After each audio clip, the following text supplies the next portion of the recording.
وہ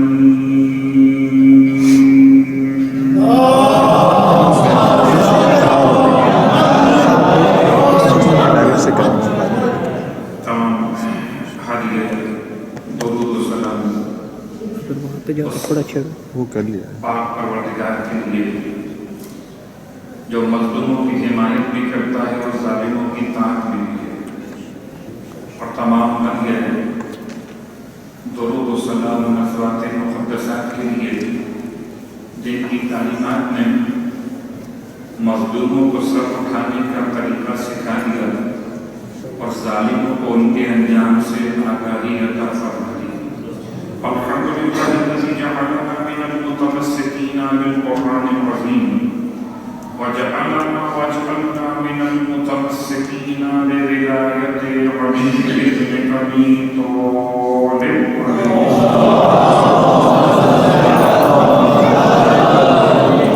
وجعلنا وإياکم ان شاء اللہ من الصالحین بالصبر الحسن النبوی الحسن الامام المهدي من آل محمد علیہ السلام۔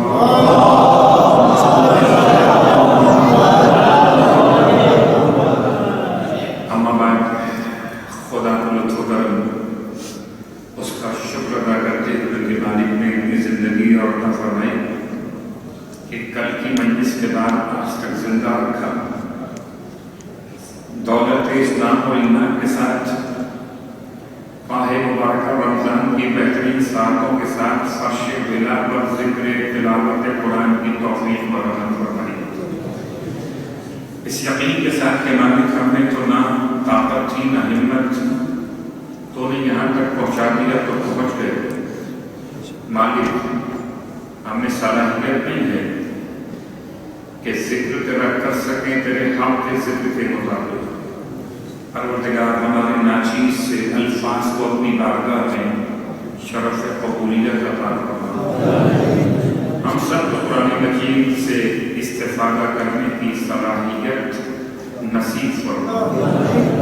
قرآن مجید کی شفاعت سے وقت قیامت ہمیں بھی، ہمارے والدین کو بھی اور ذریت و اولاد کو بھی شفاعت قرآن مجید اور شفاعت وارثان قرآن سے جنت اور نجات نصیب فرما۔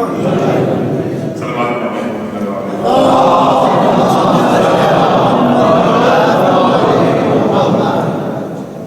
تفسیر سورہ مائدہ سے پہلے مناجات خمسۃ عشر میں مسلسل مناجات کے کچھ اشارے مکمل کرتے ہوئے ہم نے کل راجین کی مناجات کو مکمل کیا کہ امید کرنے والے خدا سے سرگوشی کیسے کرتے ہیں، اور اب اردو کے اعتبار سے کمزوری ہے، الفاظ کی کمی ہے، ورنہ رجا یعنی امید، اور پھر اگلی مناجات بھی ترجمہ کی جائے تو مناجات الراغبین۔ کل تک پڑھا ہم نے مناجات الراجین، آج ہے مناجات الراغبین، رغبت رکھنے والوں کی مناجات۔ ما الفرق بین الرجا والرغبہ؟ تو پہلی بات تو یہ کہ کیا دونوں ایک ہی لفظ ہیں عربی کے اعتبار سے، رجا اور رغبت؟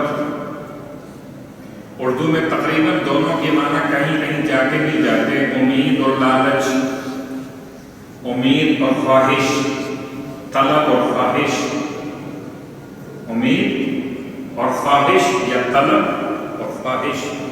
امید کہتے ہیں رجا کو اور رغبت کہتے ہیں خواہش کو۔ کبھی امید ہوتی ہے رغبت نہیں ہوتی، کبھی رغبت ہوتی ہے مگر امید ضرور ہوتی ہے۔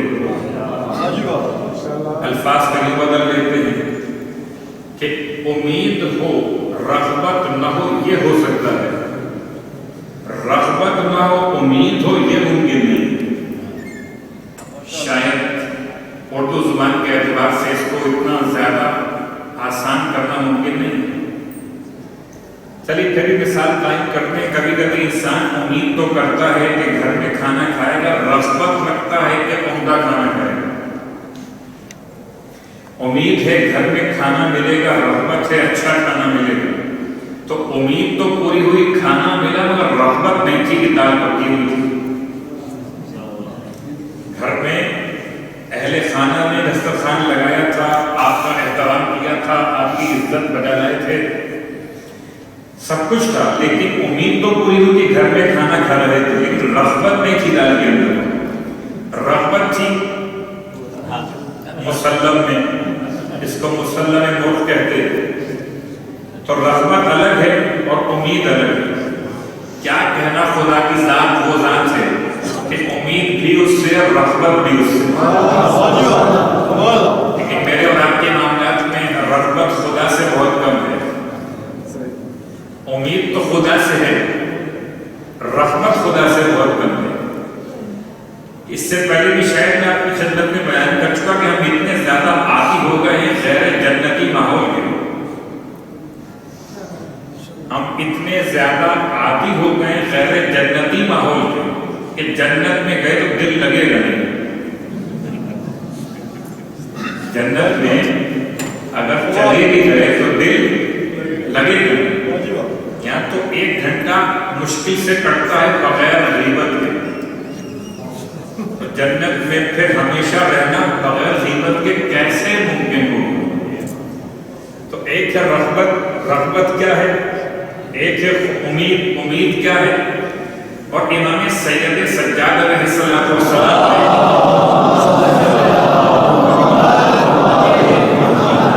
پہلے مناجات خائفین میں خدا کے خوف کو سمجھایا، پھر مناجات راجین میں خدا سے امید کو سمجھایا، اور تیسری منزل مناجات اس سلسلے میں الراغبین. الہی بسم اللہ الرحمن الرحیم، الہی ان کان قلب زادی فی المسیر الیک فلقد حسن الظن بالتوکل علیک. پہلا جملہ ہے مناجات راغبین. اس پورے جملے میں امام علیہ السلام نے 3 مقامات پر لفظ الہی کو استعمال کیا. یہ مقامات جو بیان کیے جا رہے ہیں یہ ایک طرح تو معلومات میں اضافی کی بنیاد بھی بن رہا ہے تمام ہمارے دوستوں کے لیے، اور اس کے ساتھ ساتھ کہ مناجات میں 3 مقامات پہ الہی کا استعمال بلا وجہ نہیں ہے. ایسا نہیں ہے کہ امام علیہ السلام نے اسی جملے کے وزن کو مکمل کرنے کے لیے الہی کہہ دیا ہو، بلکہ امام علیہ السلام نے مجھے اور آپ کو سمجھایا کہ کب خدا کو خدا کہہ کر بات کرنا ہے. الہی، اے میرے معبود. الہی یا لگا ہوا ہے، لفظ الہ کہتے ہیں معبود کو، الہ کہتے ہیں معبود کو. جب الہ کو نسبت دی جائے یا نسبتی کی طرف تو یا سے مراد یا متکلم. الہی اے میرے معبود، ترجمہ کیا بنا؟ اے میرے معبود. ترجمہ الہی کا مکمل ہوا ان کان قلب زادی فی المسیر الیک. اگر میرے پاس بہت کم ہے زاد راہ تجھ تک پہنچنے کے لیے. الہی انکانا، بھائی اگر کہیں امداد بٹ رہی ہو، مثلا مثال دے سکتے ہیں کہ اگر امداد بٹ رہی ہے دبئی میں، کوئی کار خیر کرنے والا ادارہ، چلیے اس کی مثال یہاں رکھیے، پاکستان میں ایسے حالات شاید کبھی نہ ایسے، خاص طور سے کراچی شہر کے حالات میں، جب کفن اور قبر کے اشتہار ٹی وی پر آنے لگے، یعنی قبر کے مسائل 50,000 کی قبر کا ملنا، اس کے بعد پھر کچھ اداروں کا آگے بڑھنا، اور ان کی طرف سے یہ اشتہار چلنا کہ مفت قبر مہیا کی جا رہی ہے مرنے والوں میں. کوئی روٹی باٹے سمجھ میں آتا ہے، کوئی قبر باٹے، بہت مشکل صورت ہے. تو خیر لکھا ہوا ہے ٹی وی پر سلائڈ چل رہی ہے کہ ان نمبرز پر آپ کا رابطہ کرنا ہے. ان نمبرز پر رابطہ کرنے کے لیے ایک ٹرسٹ کی آفیسز قائم ہیں، ان تک جانے کے لیے میرے پاس کرایہ چاہیے نا، پہلے ٹیلی فون کا خرچہ چاہیے، ان سے بات کرنے کے لیے تب خبر ملے گی نا. یا جو آفیسز وہاں قائم ہیں این جی اوز کے، وہاں تک جانے کے لیے مجھے ٹرانسپورٹ یا کوئی ذریعہ یا کوئی کرایہ چاہیے. ٹھیک. امام فرماتے ہیں الہی ان کان اللہ ذاتی فی المسیر الیک، پروردگار اگر میرے پاس کرایہ کم ہے تجھ تک پہنچنے کے، اب اپنے لفظوں میں کہہ سکتے ہیں الہی اگر میرے پاس بہت کم ہے، اتنا نہیں ہے کہ میں ہم تجھ تک پہنچ جائیں، تو کیا آفس تک، این جی اوز کے مرکز تک، خیرات بانٹنے والے اداروں تک اگر کوئی نہ پہنچ سکا تو کیا اس کو خیرات نہیں ملے گی؟ دنیا تو یہی کہ نہیں ملے گی. وہ ادارہ بھی بڑی ذمہ ہے، وہ تو کہہ رہا ہم تو بانٹ رہے تھے، آپ آئے نہیں چل کر میرے پاس. لیکن خدا کی ذات وہ ہے. اس میں امام سید سجاد علیہ الصلوۃ والسلام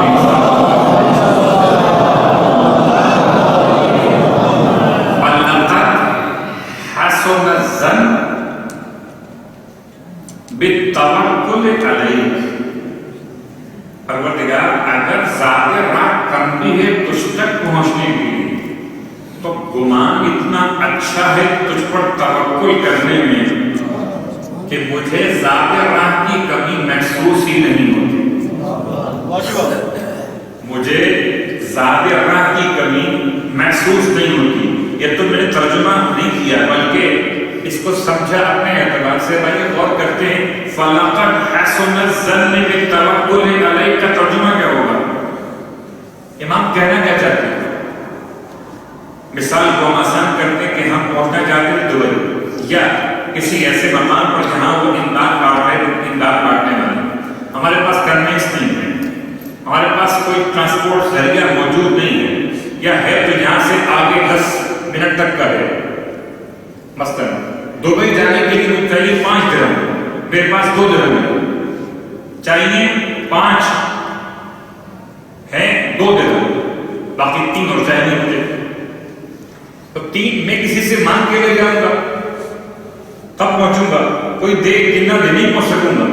لیکن امام فرماتے ہیں خدا کے بارگاہ میں تمہارے پاس ذات راہ کم ہو تو خدا وہ ذات ہے، اس پر توکل پر اگر تمہارا حسن ظن مضبوط ہو تو کرائے کی کمی تمہیں فیل ہونے نہیں دے گا، بلکہ خود اس کی رحمت پڑھ کے تمہیں اپنے پاس لے جائے گا.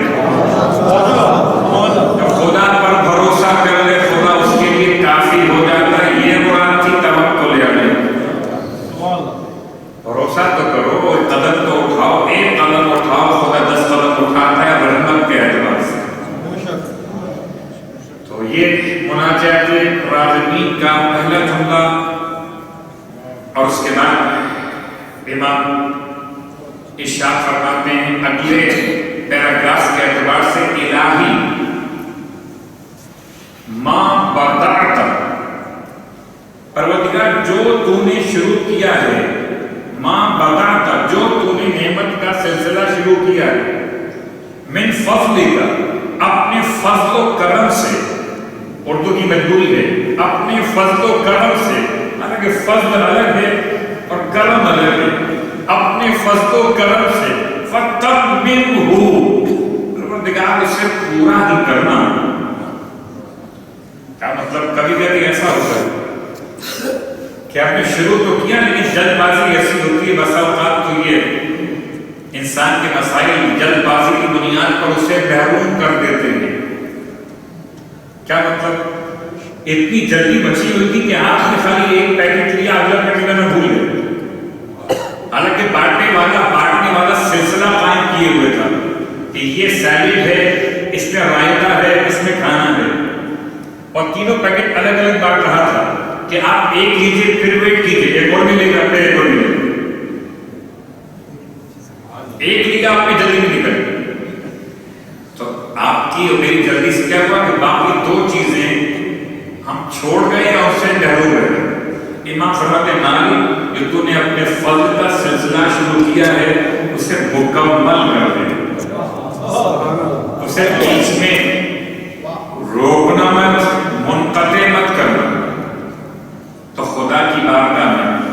امام نے انسان کو متوجہ کیا کہ رغبت ایسی پیدا کرو کہ مالک جو تو نے شروع کیا اسے پورا کر دے. وما وہبت، اور جو تو نے عطا کر دیا ہے، فلا تسلبہ، جو تو نے مجھ کو عطا کر دیا ہے اس کو مجھ سے سلب مت کرنا. جو شروع کیا ہے اس کو روکنا مت، جو دے دیا ہے اس کو واپس مت دینا. انسان سمجھتا ہے شاید اس کا حق ہے نعمتوں پر. نعمتوں پر اس کا حق نہیں ہے، نعمتیں فضل پروردگار ہیں. البتہ کچھ نعمتیں ہیں جس پر انسان کا حق ہے. وہ روٹی ہے، وہ پانی ہے، وہ زمین ہے، وہ آسمان ہے، وہ فضا ہے، وہ تنفس کی صلاحیت ہے. اور وہ نعمت جو انسان کا حق نہیں ہے، خدا کا فضل ہے. اس نعمت کا نام ہی تو ولایت علی محمد.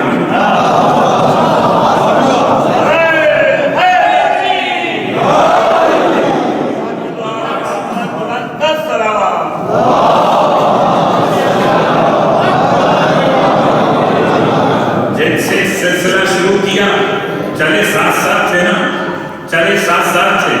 پھر رکے زید پر، پھر رکے اسماعیل پر، پھر رکے اس کے بعد کہیں، پھر رکے اس کے بعد کہیں، رکتے چلے گئے.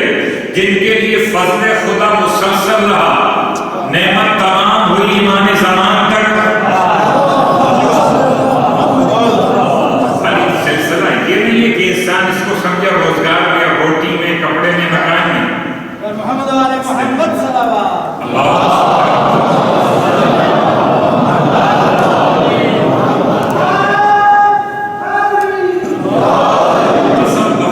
قسم بخدا اگر اہل اسلام نے مولا کائنات کے سامنے دروازہ بند نہ کیا ہوتا کہ ہمیں آپ کا جمع کیا قرآن نہیں چاہیے، اگر دروازہ بند نہ کیا ہوتا، خدا کی نعمت تو خود چل کر آئی تھی.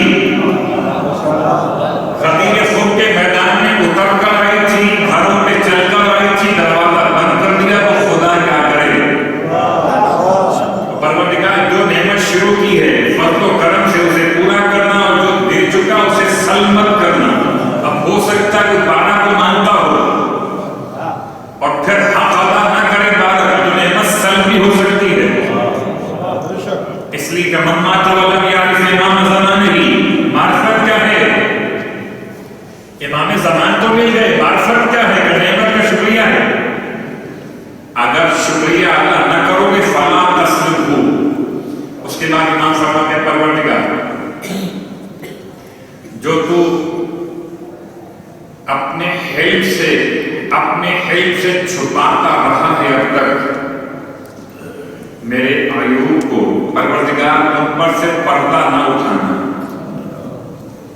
اور آج کی حد تک بات کو یہاں روکتے ہوئے کہ واقعی اگر خدا پردہ اٹھا دے تو نہ گھر چلے گا، نہ گھر والے ساتھ چلیں گے. نہ گھر چلے گا میرا، نہ گھر والے ساتھ چلیں گے. میرے گناہ، میرے مسائل، خدا نے ایسے پردے ڈالے ہوئے کہ پڑوس کو پڑوس کی خبر نہیں، جب تک کہ برائی علل اعلان نہ کر دی جائے. جب تک کہ برائی علل اعلان نہ کر دی جائے. اور دو برائیاں تو ایسی ہیں جو علل اعلان ہیں. واقعی سارے گناہ چھپا سکتا ہو، سارے گناہ چھپا سکتا ہو. صبح کی نماز نہیں پڑھی، گناہ ہو گیا. کسے معلوم ہے؟ کسے معلوم ہے؟ لوگ سمجھتے ہیں کہ نمازی ہے، پرہیزگار ہے، اور روزے کی بات تو کرتا ہی نہیں کہ اس نے کیا کیا. کب کس کی غیبت، کس کے مسائل. لیکن دو گناہ ایسے ہیں، چلیے زبان پر لفظ غیبت بار بار آ رہا ہے تو کوئی مسائل ہیں کہ غیبت تو آدمی کرتا ہی سنانے کے لیے. غیبت ایسا گناہ ہے جو چھپانے کے لیے تو ہوتا ہی نہیں ہے، وہ ہوتا ہی سنانے کے لیے ہے. اگر کوئی سننے والا نہ تو غیبت کب ہوگی؟ اگر کوئی سننے والا نہ ہو تو غیبت تو ہوگی. تو ایک گناہ ہی، اور ایک گناہ وہ جو مردوں سے متعلق اور ایک خواتین سے متعلق. میں ریپیٹ کر رہا ہوں بات کو، بہت مشہور گناہ ہے. اتنا مشہور گناہ کہ صبح اٹھنے کے بعد جب تک انسان اپنی ریش کو صاف نہ کرے، مرد ہے نا، مگر مرد بن کے دکھاتا نہیں. مرد تو ہے مگر فرمان معصوم میرے الفاظ نہیں، امام جعفر صادق علیہ السلام کے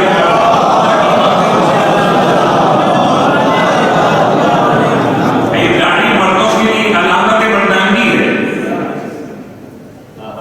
مرد بن کے دکھاتا نہیں ہے. صبح اٹھنے کے بعد سب سے پہلا کام آئینے کے سامنے کھڑا ہوا، اپنی ریش کو صاف کیا. اب یہ ایسا گناہ ہے جس کے سامنے جائے گا، اس کے سامنے جائے گا، سچ بولے کہ جھوٹ بولے، اچھا بولے کہ برا بولے، چہرے پہ نگاہ جائے گی. اور خواتین کے حجاب کا مسئلہ، جب گھر سے نکلے خوشبو لگا کے بے حجابی کے انداز میں حجاب لے کر، بے حجابی کے انداز میں حجاب لے کر. اس لیے بڑا اچھا جملہ کا پاکستان کے حالات کو دیکھتے ہوئے گھر میں کارپینٹر کام کرنے آیا تھا، اس سے بات ہو رہی تھی. اس نے کہا مولانا صاحب یہ پاکستان کے مسائل ہیں، یہاں کوئی کام ایمانداری سے ہوتا ہی نہیں سوائے ایک کام کی. میں متوجہ ہو کہ یہ کام تو ایسا ہے جو پاکستان میں ایمانداری سے ہوتا ہے. اب میں منتظر تھا کہ کیا بولتا ہے. اس نے کہا ایمانداری سے بس ایک کام کرتے ہوئے دیکھنا، ایمانداری سے بس ایک کام کرتے ہوئے، اور وہ کام ہے بےایمانی.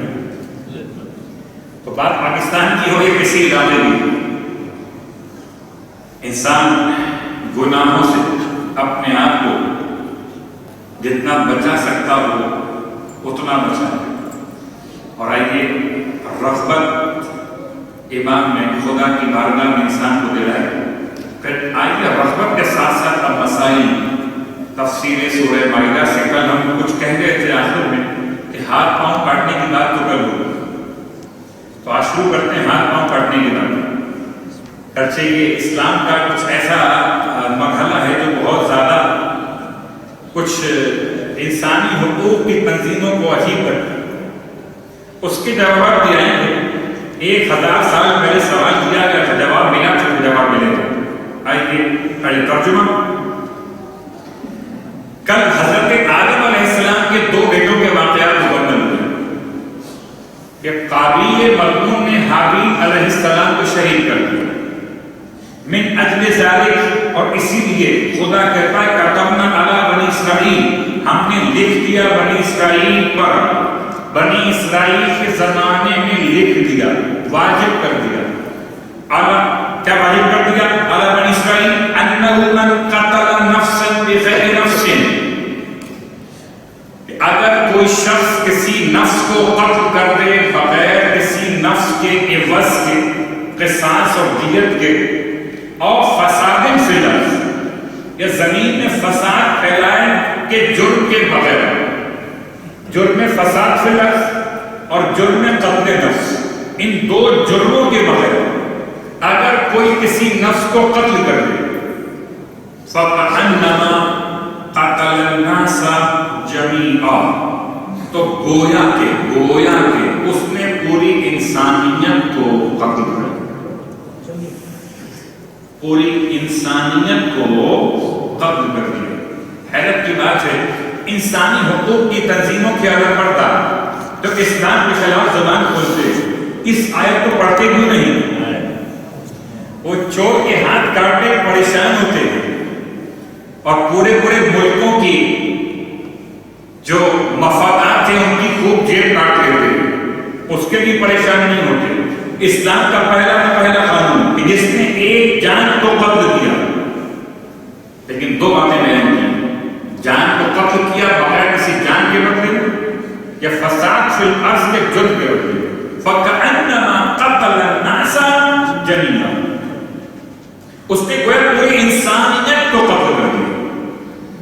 وَمَنْ أَحْيَاهَا فَكَأَنَّمَا أَحْيَا النَّاسَ جَمِيعًا، اس نے ایک نفس کو بچا لیا، ایک نفس کو بچا لیا. میں ترجمہ تو میں نے کر دیا. احیاء، اس نے زندہ کیا ایک نفس کو، اس نے زندہ کیا ایک نفس کو، اس نے تمام انسانیت کو زندہ کر دیا. تو خدا نے دونوں باتیں رکھی ہیں. یہاں پہلا مسئلہ پیدا ہوا، کیا یہ ممکن ہے کہ ایک نفس کا قتل تمام انسانیت کے قتل کے برابر ہو جائے؟ آپ کی کہ نہیں، ممکن نہیں ہے. ایک کو مارنا ہے، 1 لاکھ کو مارنا ہے، 1 لاکھ کو مارنا ہے، برابر نہیں ہو سکتا. تو برابر کر دیں. فَكَأَنَّمَا برابر نہیں ہے، جیسے کہ اس نے ایک نفس کو حقیق سمجھا اور اسے قتل کر دیا، تو اس کے نزدیک نفوس انسان کی حیثیت نہ رہی. وہ ایک نفس کو مارے یا ایک سے زیادہ کو مارے، قتل نفس حرمت نفس انسان ہے. اس نے اس حرمت کو پامال کیا. یا اس کا ایک جواب یہ دیا گیا کہ جہنم میں ایک ہی طبقے میں رہیں گے سارے قاتل، البتہ وہاں پر عذاب کے درجے الگ الگ ہوں گے. طبقہ ایک ہوگا.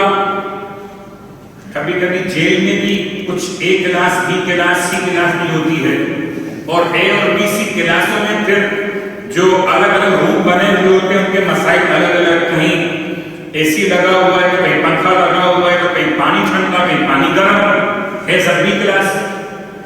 ایسے سارے قاتل ایک طبقے میں ہوں گے. جس نے 1 کو قتل کیا اس کا مرحلہ الگ، جس نے 2 کو کیا اس کا الگ، 3 کو کیا اس کا الگ، جس نے 5 کو کیا اس کا الگ. یعنی طبقہ ایک ہے، درجے الگ الگ. فَكَأَنَّمَا قَتَلَ النَّاسَ جَمِيعًا. اس نے ایک کو زندہ کیا تو سب کو زندہ کر دیا. امام محمد باقر علیہ السلام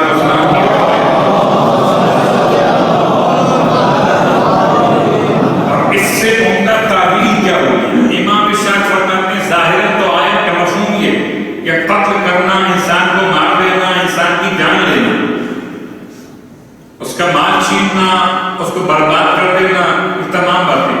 لیکن ایک یہ کہ انسان کو گمراہی میں ڈالنا، ایک انسان کو گمراہی سے نکالنا.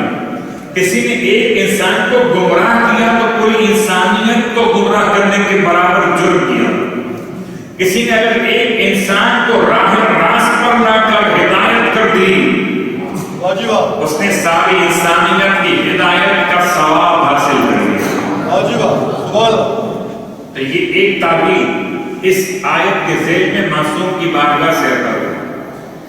اس کے بعد وَلَقَدْ جَاءَتْهُمْ رُسُلُنَا بِالْبَيِّنَاتِ. خدا پھر کہتا ہے کہ بتحقیق ان تک پہنچے ہمارے رسول نشانیاں لے کر. ثُمَّ إِنَّ كَثِيرًا مِّنْهُمْ بَعْدَ ذَلِكَ فِي الْأَرْضِ. اس کے بعد بھی یہ لوگ زمین پر اسراف کرنے والے ہو گئے. اسراف مانے زیادتی کرنا، ظلم کرنا. انما جزاء الذین یحاربون اللہ ورسولہ. ابھی تک سزاؤں کا اناؤنسمنٹ نہیں آیا، صرف ایک مثال دی گئی. انما جزاء الذین یحاربون اللہ ورسولہ ویسعون فی الارض فسادا. صرف اور صرف جزا ان لوگوں کی جو اللہ سے جنگ کرتے اور اللہ کے رسول سے جنگ کرتے اور زمین پر فساد پھیلانے کی کوشش کرتے. ان کے لیے حکم کیا کہ ان یقتلوا، انہیں قتل کیا جائے گا، اور یصلبوا، یا ان کو پھانسی دی جائے گی، اور تقطع ایدیہم وارجلہم من خلاف، یا ان کے مخالف سمتوں کے ہاتھ اور پاؤں کاٹے جائیں گے. سیدھا ہاتھ الٹا پاؤں، یا الٹا ہاتھ سیدھا پاؤں، من خلاف. اور ینفوا من الارض، یا ان کو علاقے سے، شہر سے، مملکت سے باہر نکال دیا جائے گا، شہر بدر کر دیا. ینفوا سے تو سزائیں 4 قسم کی بیان ہوئی.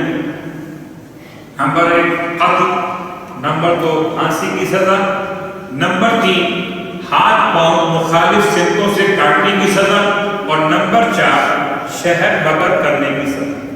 لیکن یہ 4 سزائیں جو ہیں کس کے لیے ہیں؟ کیا اس کے لیے ہیں جو اللہ اور رسول سے جنگ کرے اور زمین پر فساد پھیلانے کی کوشش کرے. یہ اللہ اور رسول سے جنگ کرنے کی بات سمجھی کیسے جائے؟ روایت کہتی ہے کہ سرکار خاتمی مرتبہ صلی اللہ علیہ وسلم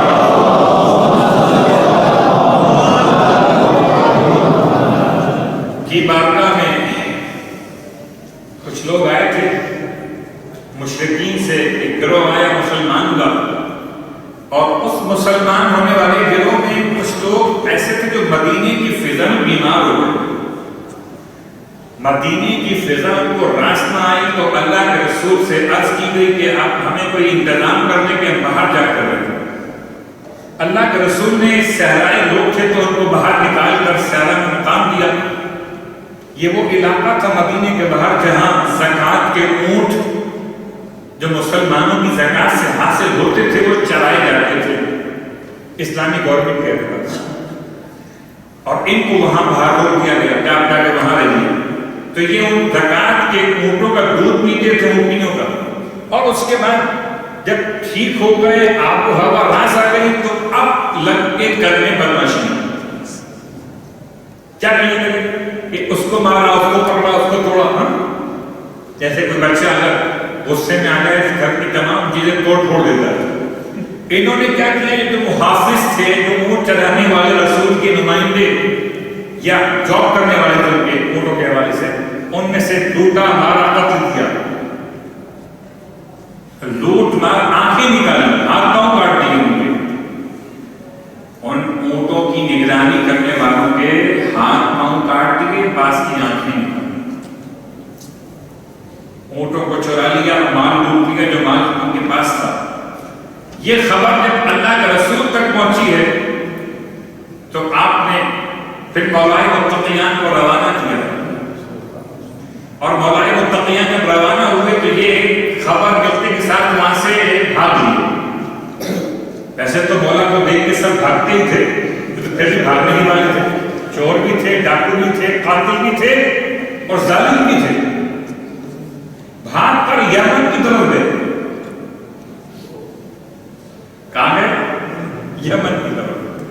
اور یمن کے راستے میں مولا نے جا کے ان کو جام کر دیا.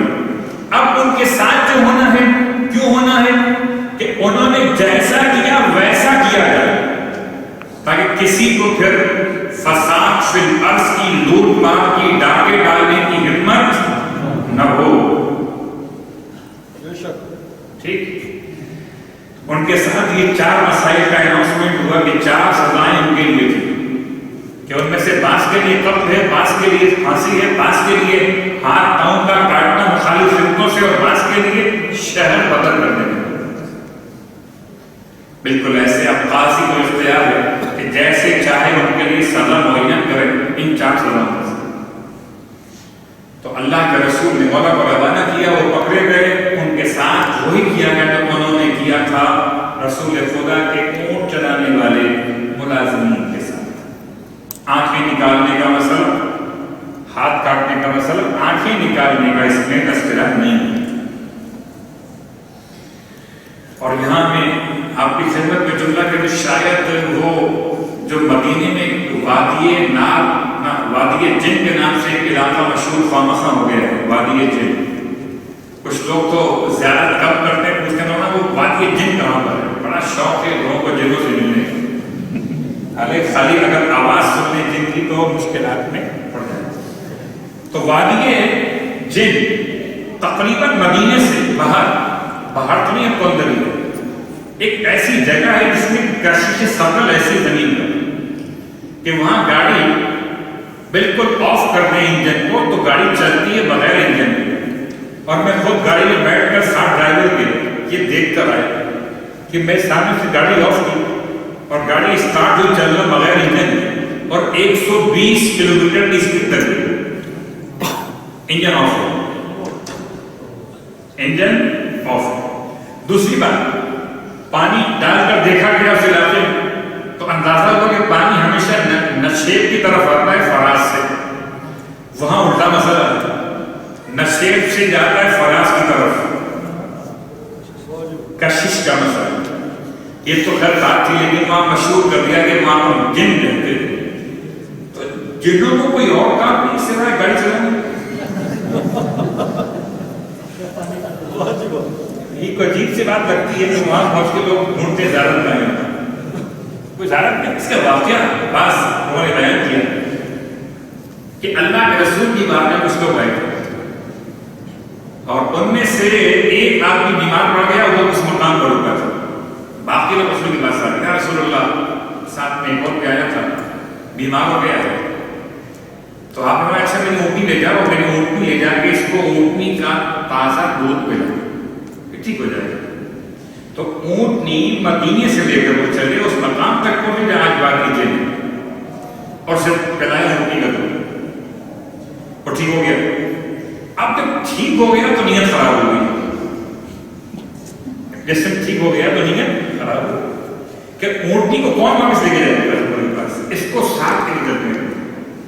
رسول کی اونٹنی کو یہ اپنے ساتھ لے جانا چاہتے تھے, جتنا زور لگایا خلاف مدینہ چلے اونٹنی چلتی ہی نہ تھی, اور جب موڑ کے گھماتے تھے جانب مدینہ تو اونٹنی دوڑتی تھی. یہی مسئلہ گاڑی کا ہے, بات یہ جتنے مسئلہ یہ بات ہے. اگر آپ آ رہے جانب مدینہ تو گاڑی دوڑتی ہے بغیر انجن آن ہوئے, دوڑتی ہے, لیکن جب جا رہے ہیں خلاف مدینہ تو نارمل چلتی ہے, روٹ ایک ہی ہے. تو اب اس میں بات آ گئی کہ وہ جو باہر رہتے تھے مدینے, اونٹ کا دودھ پیا, ٹھیک ہو گئے, پھر مال دودھ پیا, ان کے لیے 4 سزائیں اناؤنس کی گئی, یا قتل یا پھانسی, یا ان کے ہاتھ پاؤں کاٹنا مخالف سمتوں میں, سیدھا ہاتھ الٹا پاؤں یا الٹا ہاتھ سیدھا پاؤں, یا ان کو نکالنا شہر سے. اس میں بہت لمبی تفصیل ہے.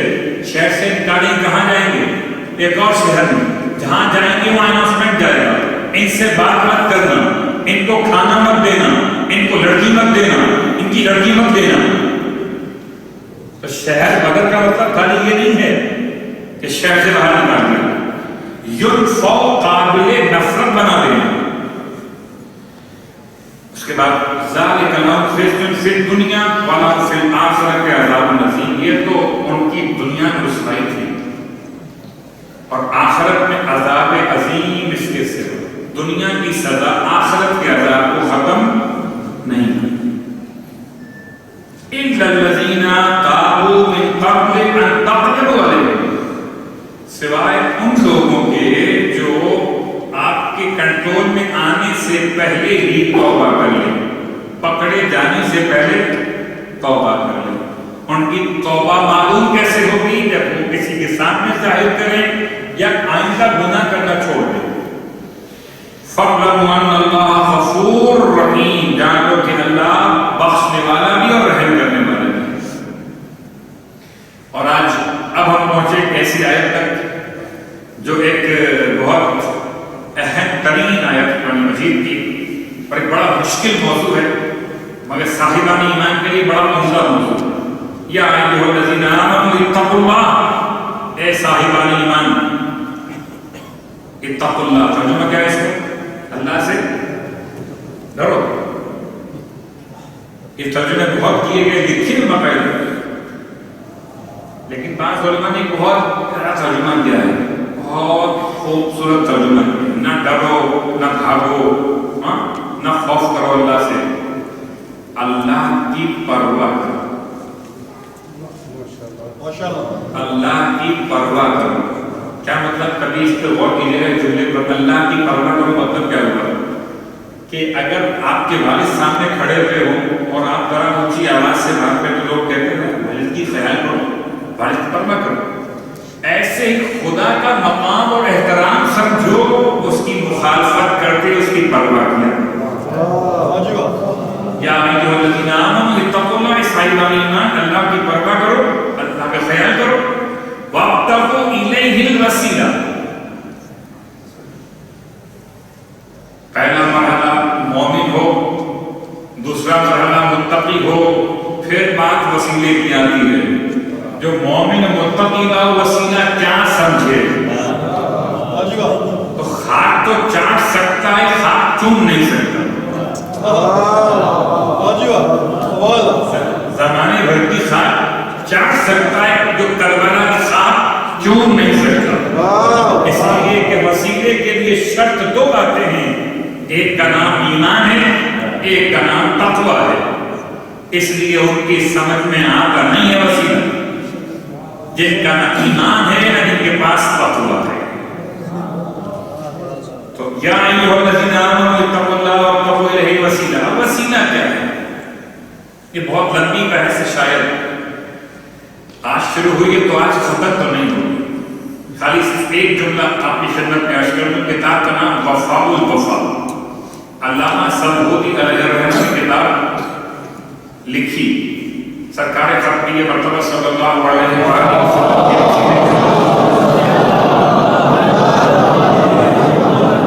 اور کتاب کا نام بھی اتنا خوبصورت ہے، وفاء الوفا. ایک کتاب کا حوالہ اور آئے گا، کتاب التوسل، سواس سے التوسل الی حقیقت التوسل، پہنچنا، توسل پہنچنا، الی حقیقت التوسل، توسل کی حقیقت تک پہنچنا. دو کتابوں کے حوالے. تو پہلا مسئلہ وفاء الوفا کتاب کا حوالہ. وہ کہتے ہیں کہ وسیلہ سرکار کی ذات کو بنانا. پہلی بات تو پیغمبر کی ذات کا وسیلہ، اور پیغمبر کی ذات کے وسیلہ پیغمبر کی حیات یعنی پیغمبر کی ولادت سے پہلے بھی، پیغمبر کی ولادت کے بعد بھی، اور پیغمبر کی رحلت کے بعد بھی. تین زمانے میں رسول خدا کے دنیا میں آنے سے پہلے بھی آپ وسیلہ تھے، رسول خدا دنیا میں آئے تب بھی وسیلہ بنے، اور رسول خدا دنیا سے گئے تب بھی وسیلہ تھے. وسیلہ ہیں، اب بھی وسیلہ ہیں. اور تینوں مقامات کو بیان کرنے کے بعد پہلے آیت سنیں، آیت کو سورہ مبارکہ نساء آیت کا نشان 64 یعنی کہ 64 نمبر میں ہے. اور یہ آیت خدا نصیب کریں انشاءاللہ ہم سب کو مدینہ منورہ کی زیارت. حضرت سے ماشاءاللہ مجمع زیادہ ہے تو آمین بھی ہوں گے. محمد وآل محمد صلی اللہ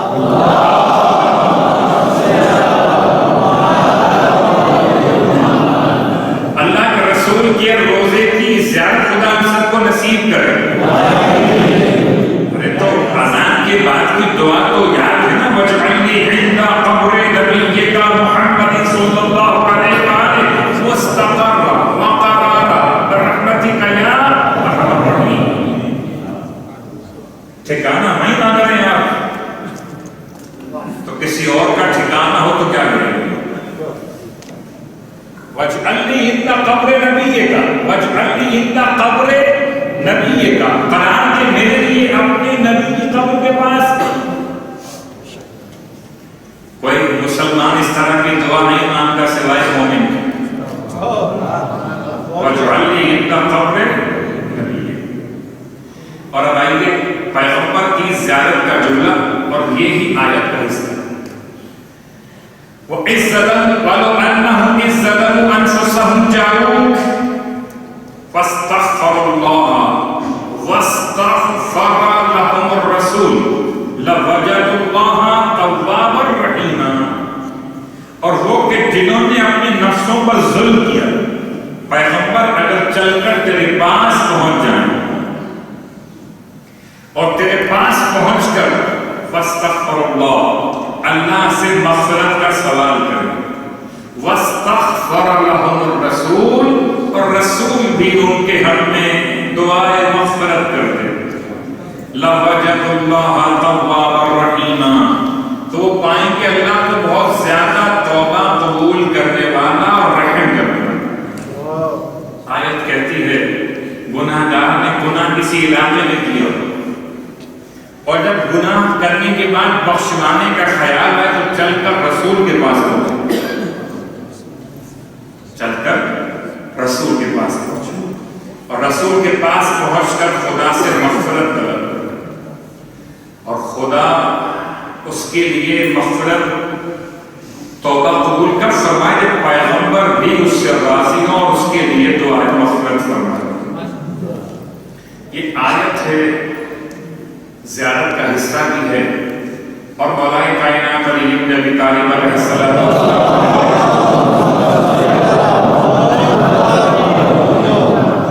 کہ ایک شخص پہنچا تھا اللہ کے رسول کی قبر کے پاس، اس نے یہ آیت پڑھی اور رو رو کر کہا پروردگار انی آتیتک یا رسول اللہ انی آتیتک مستغفرا تائبا من ذنوبی، میں آیا ہوں آپ کے پاس توبہ کے لیے، استغفار کے لیے، اپنے گناہ کو بخشوانے کے لیے.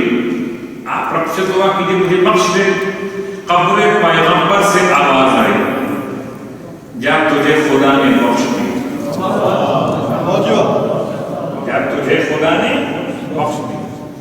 اب اس کے بعد ایک اور کتاب کے حوالے سے, سنن دارمی کے حوالے سے, ابو الجودہ کی روایت, وہ روایت کے الفاظ کیا ہیں اور اس کا تعلق بڑا گہرا ہے مدینہ منورہ سے. اور مدینہ منورہ میں اللہ کے رسول کے روزے پر ایک ہرا گنبد ہے. اس وقت تو وہ ہرا ہی گنبد ہے, اس سے پہلے اس کے کتنے رنگ بدلے وہ الگ ہوتے.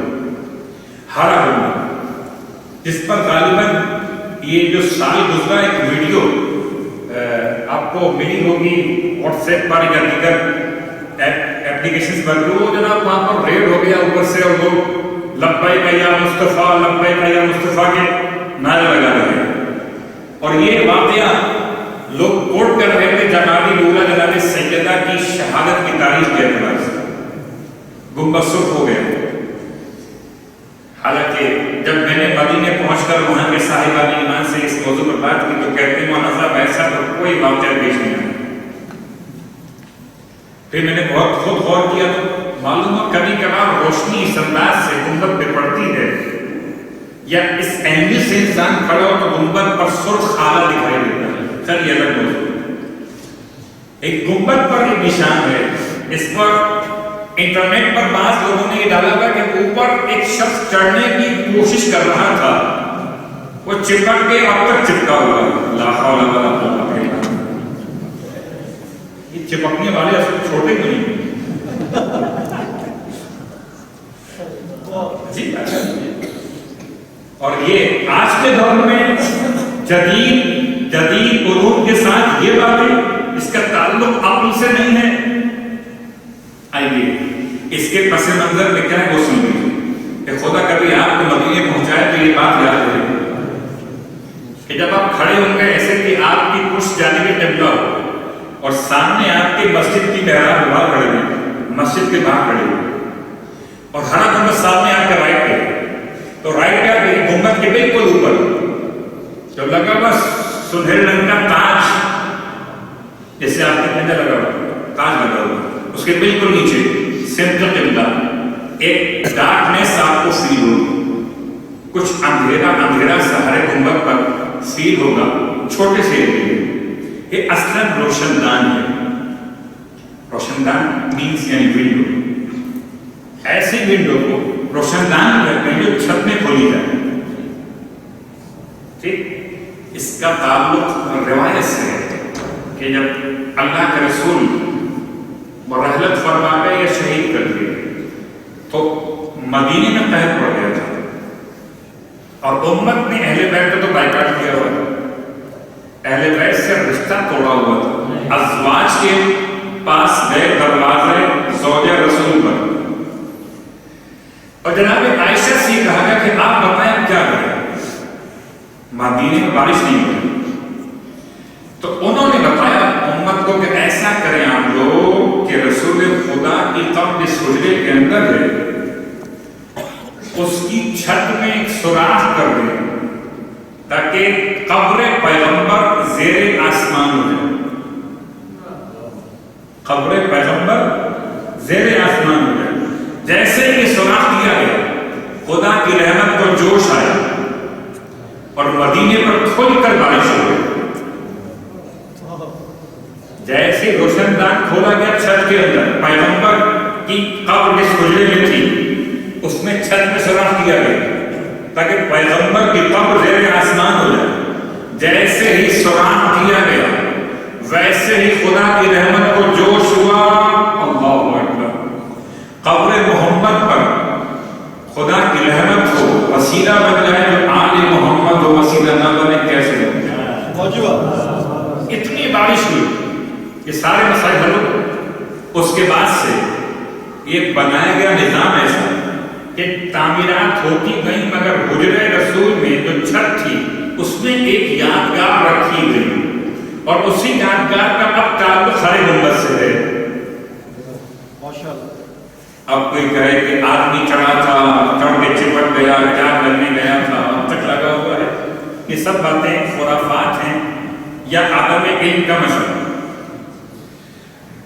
آئیے بات رسول اللہ کی ذات کے وسیلے سے اور پھر بات پہنچی ان اصحاب تک جو رسول پر جان دینے والے اصحاب شمار کیے گئے، گرچہ رسول کو دیکھا نہیں مگر پھر بھی آپ کے عاشق تھے. ان میں آج تذکرہ مولا کائنات کے اصحاب میں سے حضرت صعصع بن صوحان العبدی، ان کے بھائی کا ذکر آ چکا ہے، زید بن صوحان العبدی کا، ان کا ذکر آج کر رہا ہوں. سواد عین اور گولہ. کبھی کبھی لوگ نام پوچھتے ہیں، کوئی یونیک نام بتائیں. سواسع پڑھنا اتنا مشکل ہے کہ لوگ رکھیں گے. بن صوحان العبدی یہ مولا کائنات کے عظیم صحابی ہیں. اب اس کے بنگر میں اختلاف ہے کہ یا رسول کے خدا کے زمانے میں صحابی پیغمبر بنے یا نہیں بنے. کہ اسلام تو تاریخ خاموش ہے، اسلام تو ہے جو پیغمبر کے زمانے میں، لیکن پیغمبر کی زیارت نہیں کر سکتے، مگر نفس پیغمبر کی زیارت بھی کی اور نصرت بھی کی. اور مولا کائنات کے شاگردوں میں عظیم شاگرد صعصع بن صوحان العبدی. آپ کی انیستی کہتے ہیں کہ عبد القیس قبیلے سے متعلق تھے، عرب کے بڑے بہادر اور ایسے بولنے والے تھے کہ ان کے سامنے کوئی دوسرا بولنے کی ہمت نہیں کرتا تھا. ان کے سامنے کوئی دوسرا بولنے کی ہمت نہیں کرتا تھا. یعنی ان میں ایک خطابت تھی، ایک فصاحت تھی، ایک بلاغت تھی، ایک علم مولا کا دیا ہوا تھا، ایک سبق تھا، ایک تقویٰ تھا. اور بلند پایا خطیب تھے، ایسے خطیب تھے، خطبے دیے انہوں نے مولا کی حمایت. ان سے بڑے عاجز تھے وہ جو غاصبان حق ولایت تھے. اور یہ اتفاق سے ان کا تذکرہ ملتا ہے ہر ایک زمانے خلافت میں پہنچ جاتے دربار کے اندر. ایک مرتبہ 1 لاکھ درہم کہیں سے آئے دربار کے اندر خلافت کے، اور صاحب وقت خلافت نے منبر سے کہہ دیا، ان کو شاید معلوم نہیں تھا کہ یہاں بیٹھے ہیں صاحب. انہوں نے کہہ دیا کھڑے ہو کر کہ میں نے سارا مال بانٹ دیا، تھوڑے سے پیسے بچے گے. 1 لاکھ جو آیا تھا میں نے میں سے اکثر حصہ بانٹ دیا، تھوڑے سے پیسے بچے گے. اب آپ لوگ مشورہ کریں پیسوں کا کیا کریں.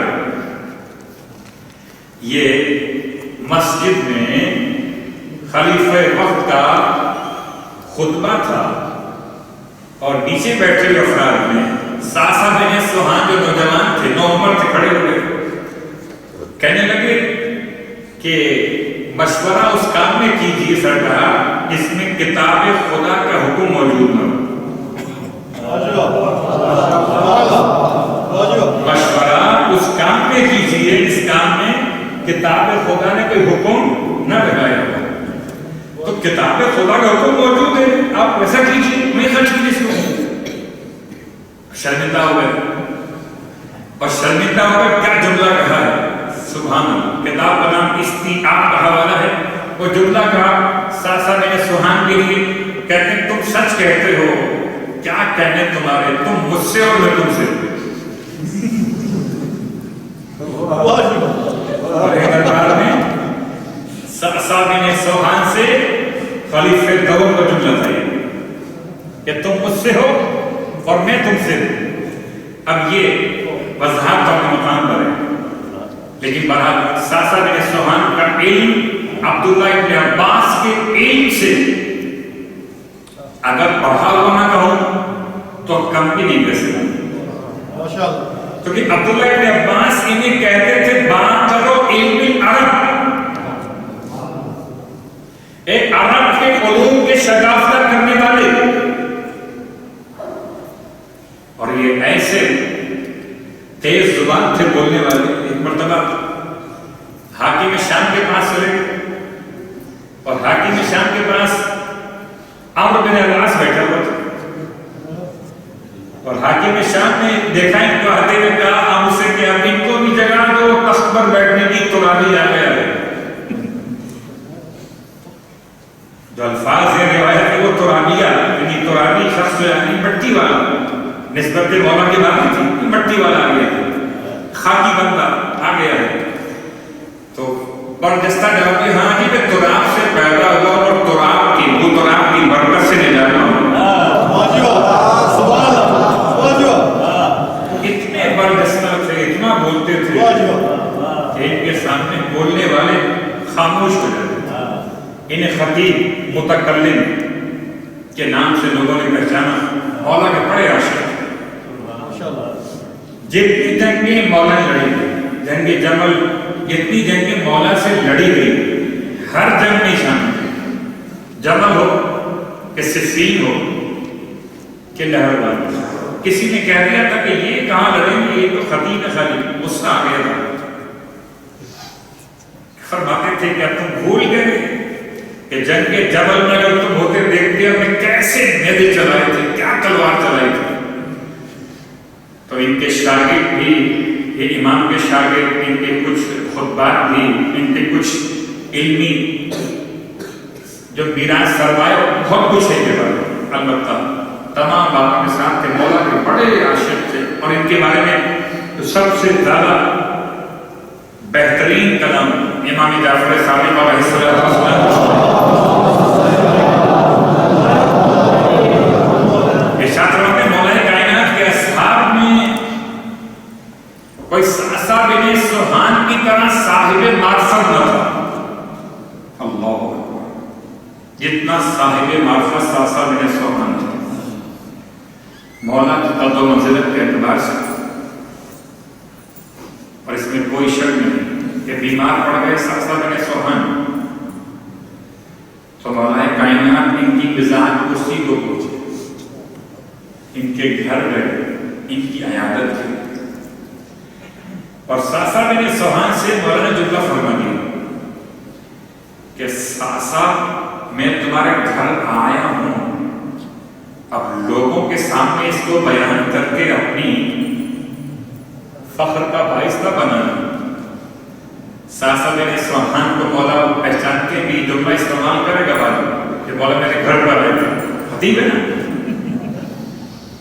امام نے اس لیے متنبع پہ فرمایا دیکھو تمہارے گھر آ تو گیا میں کسی اور کے سامنے اس کو اس طرح بیان نہ کرنا کہ لوگوں کے بیچ نہیں ہو تو کہتے ہیں مولا سے کہ مولا آپ کی آمد میرے لیے شرف اور باعث عزت ہے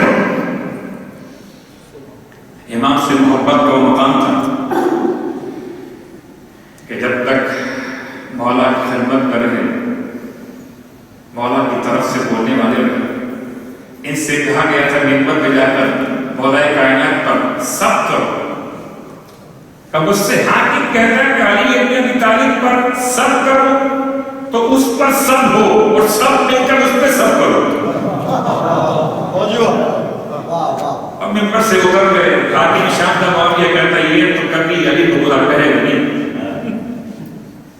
نکال دیے تھے ساسا بن سوہان ربی میں اشارے سے ذکر کیا تھا کہ مسجد کوفہ میں ایک مسجد ساسا بن سوہان کے نام سے آج بھی موجود ہے جیسے مسجد کوفہ بڑی مسجد بہت بڑا مقام مسجد سہلہ بہت بڑا مقام بڑی مسجد اس کے بعد مراتب میں دو مسجدیں ہو ایک زید بن سوہان ایک ساسا بن سوہان کی مسجد ان کے نام کی مسجد ہونے کا مطلب کہ بہت کار خیر کرنے والا اور آج شب جمعہ کی کار خیر کی بات آئی تو پھر ایک جملہ آپ اسے میں پیش کر کہ واقعی خدا کی بارگاہ میں انسان جو خرچ کرتا ہے وہ کبھی پریشان نہیں ہوتا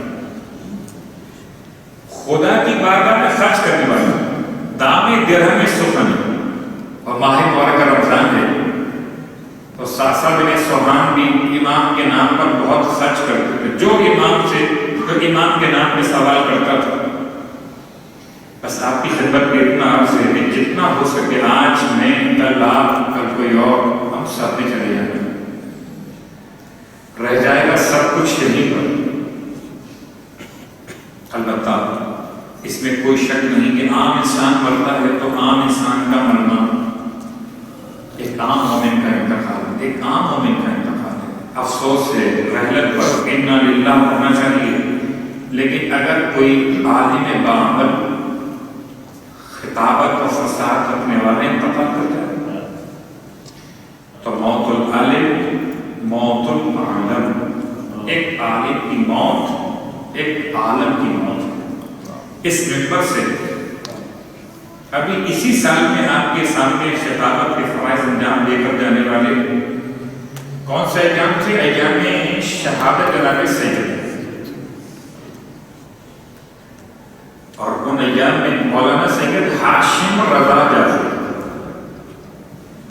جو آپ کے یہاں خطابت کے فرائض ممبر سے انجام دے کر گئے تھے، آج دنیا سے رخصت ہو۔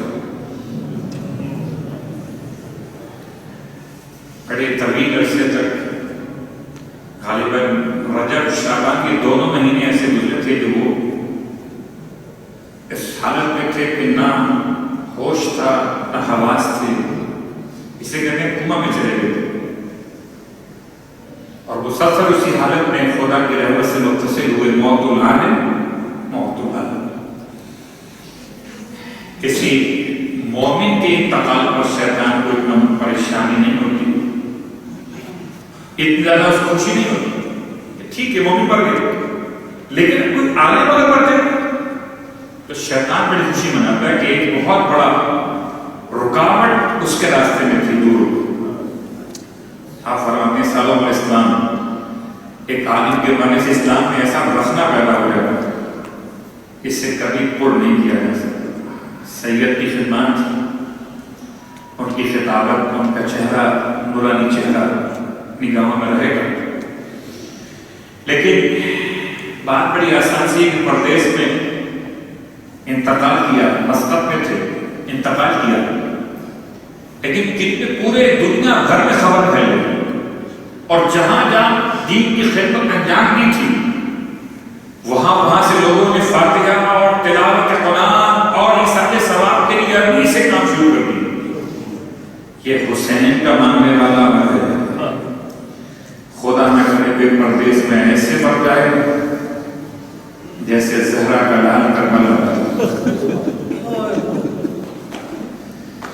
مرحوم کی اولاد، مرحوم کے بچے، گھروں کے خبر، مسقط کے مومنین کی ذمہ داری اپنی مقام پر ہر مومن چاہتا ہے جو کر سکے مولانا کی، لیکن واہ غربتہ کربلا میں کوئی نہ تھا جو حسین کی یتیموں پر خبر ہی پہنچا دیتا۔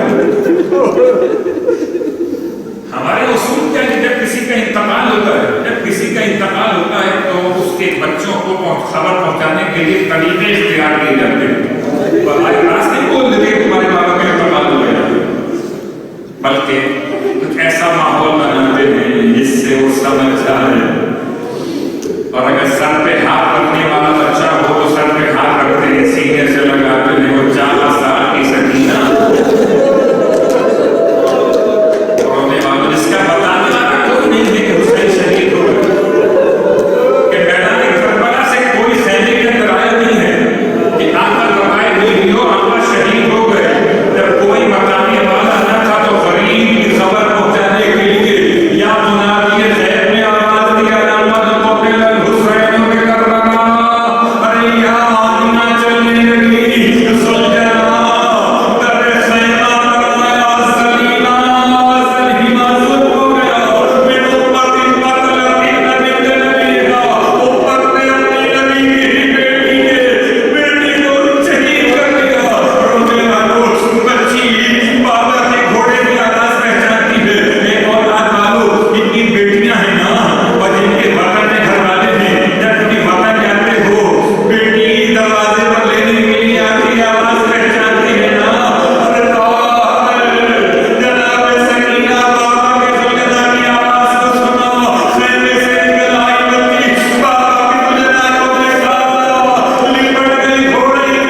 کوئی آئے شب جمعہ ہے خیرات مانگنے کے لیے آئے مالک اب فقیر ہیں تیری ذات ہے جو اکیلی غنی ہے پروردگار کریم ابن کریم حسین علی کا واسطہ میرے مولا شب جمعہ تو کوئی عام انسان بھی اپنے دروازے سے سائل کو واپس نہیں لوٹا تھا پروردگار مجھے واسطہ حسین کے چھوٹے چھوٹے یتیم بچوں کا تمام مانگنے والوں کی مرادیں پوری فرما پروردگار جو بیمار ہیں دنیا بھر میں جہاں بھی بیمار تمام کو شفا کاملہ عطا فرما پروردگار سید سجاد کی زخمی پشت کا زینب کے بندھے بازوؤں کا عباس کے کٹے بازوؤں کا واسطہ پروردگار شب جمعہ ہے ہم سب کو کربلا معلی کی زیارت نصیب فرما پروردگار مرنے کے بعد کربلا والوں کی شفاعت نصیب فرما جنت میں کربلا والوں کے قدموں میں غلاموں کو جگہ نصیب فرما اللہ واسطہ محمد و آل محمد کا کوئی غم نہ رہے سوائے غم آل رسول کے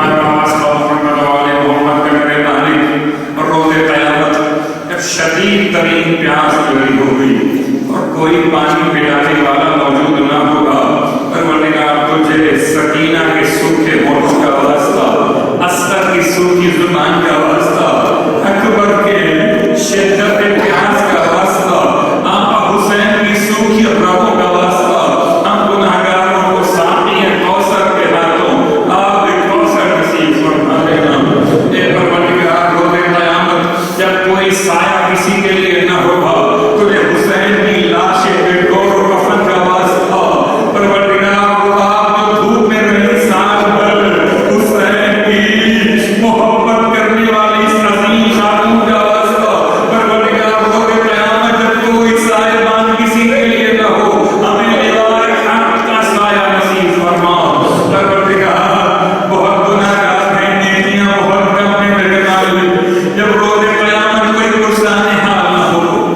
پروردگار اگر کوئی کام نہ سکے کوئی نیکی شمار نہ ہو رہی ہو تو پروردگار ہم بیچاروں کو مسلم کی بے وطنی کا واسطہ مسلم کی بیچارگی کا واسطہ جب سارے دروازے مسلم پر بند ہو پروردگار جب ہمارے کوئی آواز ہمارا ساتھ نہ دے سکے قبول نہ ہو تو ہمیں حسین کی دکھیاری نہ فاطمہ زہرا کی شفاعت نصیب کر امام زمانہ علیہ السلام کے ظہور میں تاجیل فرما ہم سب کو ہمارے مرحومین کو امام علیہ السلام کے خاتمہ کریم جنت گزاروں میں شامل فرما سورہ فاتحہ کی تمام مولانا سید ہاشم رضا جعفری مرحوم اللہ و محمود کے لیے فرما بسم اللہ الرحمن الرحیم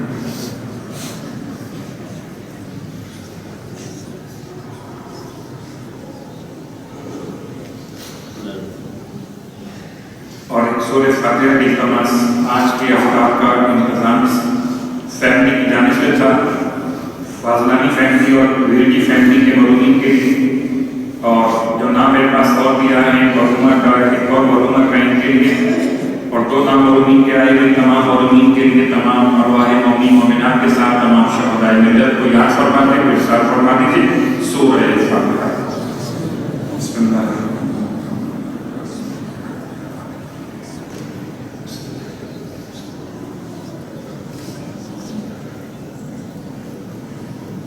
نماز وشب قبر کی نماز کی گئی محمدی بیگم بنت سیدہ حسین کے لیے اور مولانا کے نماز وشب قبر کے لیے ابھی تک ہمارے پاس اطلاعات نہیں ہے کہ تدفین ان کے عمل میں آئی کہ نہیں آئی جب تدفین ہو جائے گی تو اناؤنسمنٹ انشاءاللہ کیا جائے گا آج شب جمعہ ہے اور ماہ رمضان کی شب جمعہ 2 دن کی نماز جماعت سے پڑھنا فضیلت ہے اور ویسے انسان کے لیے بہت مشکلات ہوتی ہیں ایک ساتھ نماز جماعت سے مل جائے تو بہت آسانی کے ساتھ نماز ادا ہو جائے